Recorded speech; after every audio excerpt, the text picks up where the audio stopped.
Hi everyone, hope you're doing well. I decided I would delete yesterday's video. I didn't feel as if it left me in a really good state afterwards. Obviously my feelings go out to those that have been abused, the young children. And this is in relation to the charges that were brought against the four. So yesterday's video, I felt as if I hadn't got the full grasp of the emotion, even though it did affect me. I'm not saying it didn't. All last night I was thinking about it. And yeah, I've got to tell you, it's a harrowing experience to, I mean, what must it be like for the victims when they've got to recount their stories in front of a packed, listening legal team? Although this legal team does seem absolutely amazing. And they made it abundantly clear that they intend to go after all of them. I don't want people to get away with things like that. I wouldn't want to cover anything like that up either. And today I found out, once they read the charges out by that particular lawyer, he mentioned that on the fourth victim, and I can't remember the fourth victim's name, but what he said was that he sent the agents out and they were going to arrest him, and this ex-Jehovah's Witness locked himself in the bathroom and killed himself. So he only harmed himself. He didn't harm anybody. He didn't harm the agents or anything like that. That wasn't his intention, but he killed himself rather than face justice. So it's just those three, isn't it, now, that they'll send to prison? Because that fourth one probably didn't fancy his chances in prison. Probably thought that that'd be it if he went to prison, and taking your life was a cowardly thing to do rather than own up. I don't know whether the victims, when they find out an abuser has taken his life, I don't know whether they feel like they've been really cheated because they perhaps wanted that person to face man's justice in the courtroom and then in the prison system. And they go and take their life. Does that abused person feel like he's been cheated? I don't know. This is a subject of which only the most professional and understanding of individuals can really delve and get to the bottom of how a person would be feeling. All I know about this is that my ex-girlfriend used to deal with young and vulnerable people and help them through situations where they've had to be taken away from their mothers and fathers for either alcoholism or drug addiction or for sexual matters. And I knew how it affected her, having to deal with these young girls. She's done a really good job there. Yeah, something that I could probably never do.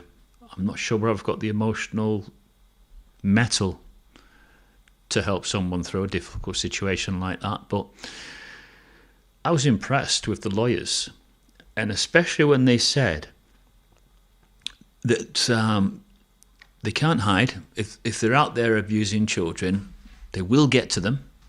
They will get each and every one of them, and they will put them through the full rigours of the justice system. I was really happy when he said that.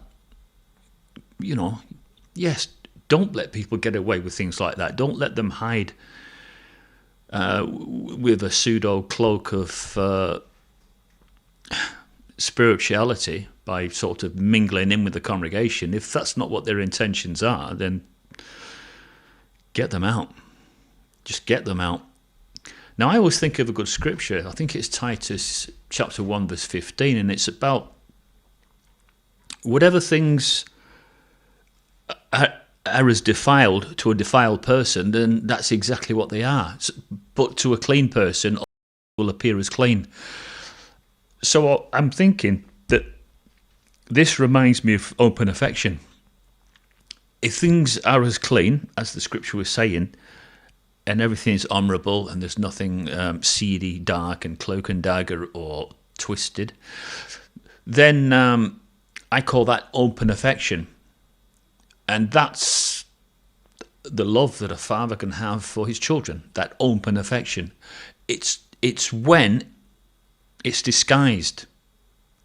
It might appear like that, but they disguise it, and it's so they can fulfill gratification of their personal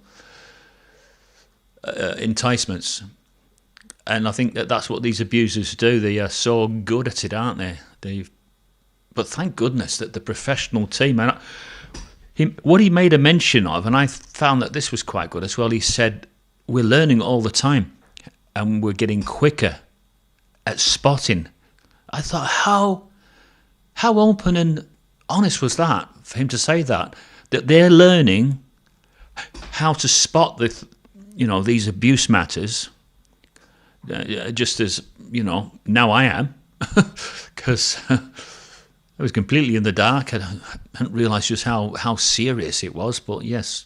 But one thing I am always willing to do, and that is to protect the vulnerable. I always want to protect the vulnerable, because in the past, I was bullied, and I was a vulnerable person, and I was bullied by not just people at school, blokes. I was bullied by girls as well, and you couldn't turn round and defend yourself to a girl if she was bullying you.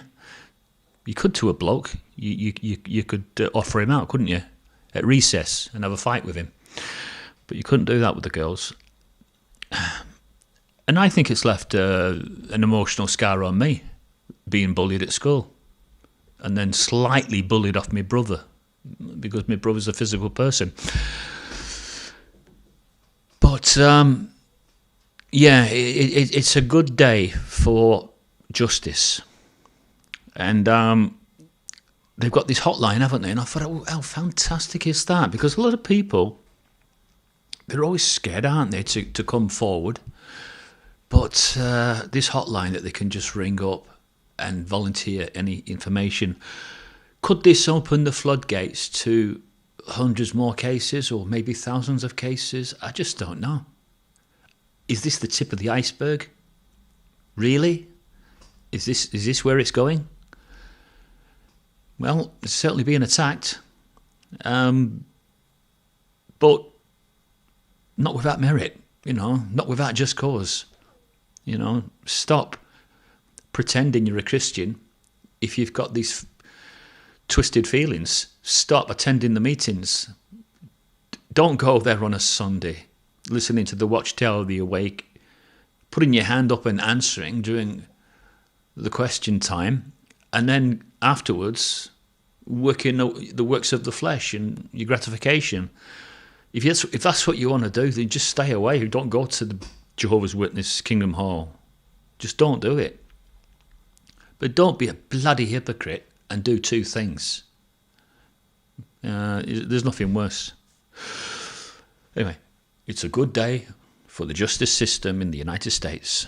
Was that Pennsylvania, by the way? PA, Pennsylvania. Yeah, brilliant stuff.